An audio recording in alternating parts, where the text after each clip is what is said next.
नमस्कार साथियों, बहुत बहुत स्वागत है आपका चैनल में। आज हम सीखेंगे कि ड्रेकाना चार्ट यानी कि D3 चार्ट हम मैनुअली बहुत इजी मेथड से कैसे बनाते हैं या कैसे उसको फॉर्म करते हैं। देखिए, सबसे पहले D3 क्या होता है। D3 चार्ट जो है वो D1 के थर्ड हाउस का मैग्नीफाइंग व्यू है। वीडियो को पूरा ज़रूर देखिएगा, आपको बहुत आसानी से समझ में आएगा कि D3 चार्ट हाथ से मैनुअली कैसे बनता है। जो ज्योतिष के छात्र हैं, ज्योतिष पढ़ रहे हैं या ज्योतिष में इंटरेस्ट रखते हैं, उनको बहुत आसानी से समझ में आ जाएगा कि D3 चार्ट कैसे इतनी आसानी से बन जाता है। बहुत इजी मेथड से बताएंगे। तो अब सपोज करिए कि D3 चार्ट जो है वो मैग्नीफाइंग व्यू है हमारे D1 के थर्ड हाउस का। अब थर्ड हाउस क्या होता है? थर्ड हाउस होता है हमारा पराक्रम भाव। पराक्रम भाव होता है। अब पराक्रम मतलब हो गया हमारे करेज, है ना। थर्ड हाउस से हम क्या देखते हैं? हम अपना करेज देखते हैं, व्यक्ति का एफर्ट, कितने एफर्ट करेगा, उसके एफर्ट्स के उसको रिजल्ट्स कितने प्राप्त होंगे जीवन में। हमारा शॉर्ट जर्नी आप देखते हैं, छोटे भाई बहन देखते हैं, हमारे प्रतिभा, टैलेंट आप इसको थर्ड हाउस से देखते हैं, राइट ईयर देखते हैं, हमारे आर्म्स देखते हैं।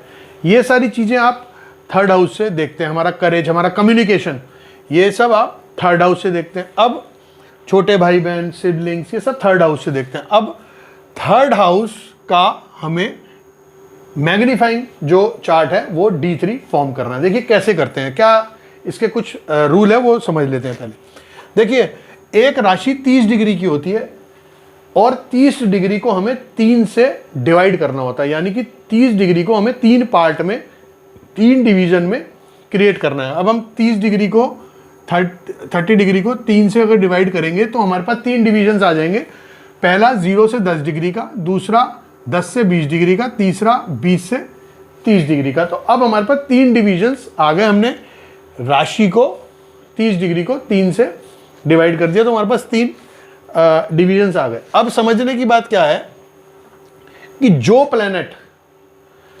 भी प्लेनेट D1 में 0 से 10 डिग्री पे बैठा होगा, D1 की बात कर रहे हैं, D1 में कोई भी प्लेनेट अगर 0 से 10 डिग्री पे होगा तो वो अपने सेम साइन में D3 में चला जाएगा, पहली चीज। दूसरी चीज, अगर कोई प्लेनेट 10 से 20 डिग्री का D1 में बैठा है तो जिस साइन में वो बैठा है वो उस साइन से 5th साइन में D3 में चला जाएगा। अभी एग्जांपल देके पूरा समझाएंगे। ऐसे ही 20 से 30 डिग्री का जो प्लेनेट D1 में किसी भी साइन में बैठा है वो उस साइन से 9th साइन में D3 में चला जाएगा। अब सपोज करते हैं कि भाई ये D3 चार्ट हमने बनाना है। सबसे पहले हमें इसका लगन ढूंढना है। इसका लगन क्या होगा?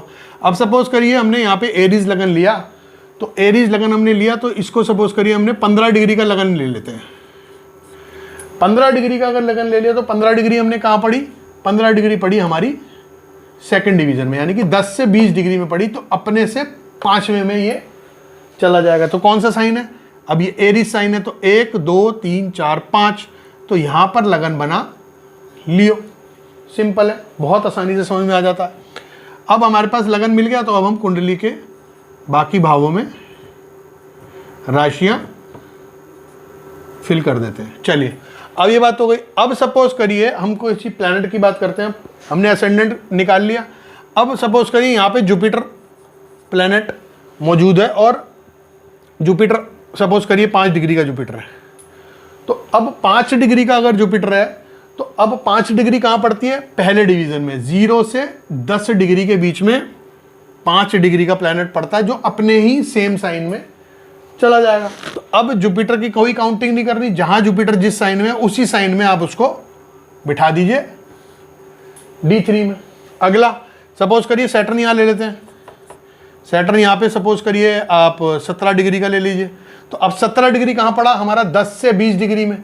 तो 10 से 20 डिग्री में 5वें साइन में जाएगा। तो सैटर्न कहाँ है हमारा? अभी बैठा है लिब्रा में। तो 1 2 3 4 5, तो ये जाएगा अपना 1 2 3 4 5, तो ये चला जाएगा एक्वेरियस में। एक प्लैनेट और ले लेते हैं। यहाँ पे सपोज करिए मार्स बैठ जाता है और मार्स सपोज करिए 26 डिग्री का प्लैनेट है। तो अब मार्स जब 26 डिग्री का प्लैनेट है तो कहाँ आ गया? तीसरे दृष्टिकोण में आ गया है, तीसरे ड्रेकाना में आ गया। तो अब इसकी गिनती कहाँ तक जाएगी? 9वें साइन तक। तो कहाँ बैठा है? ये बैठा है कैप्रिकॉर्न में तो 1 2 3 4 5 6 7 8 9, तो ये चला जाएगा वर्गों में। ठीक है, तो अब ये बहुत आसानी से समझ में आ गया कि अगर 0 से 10 डिग्री का प्लैनेट यहाँ बैठा होगा D1 में, तो वो अपने से सेम साइन में जाएगा। 10 से 20 डिग्री का प्लैनेट होगा तो वो अपने से 5वें में जाएगा, और 20 से 30 डिग्री का हो तो अपने से 9th साइन में वो चला जाएगा। तो आपको आसानी से ये समझ में आ गया कि D3 चार्ट हम हाथ से मैनुअली ईजी मेथड से कैसे बना सकते हैं। तो आप इसकी प्रैक्टिस करिए, फिर मिलते हैं किसी नए वीडियो में। तब तक के लिए बहुत बहुत धन्यवाद।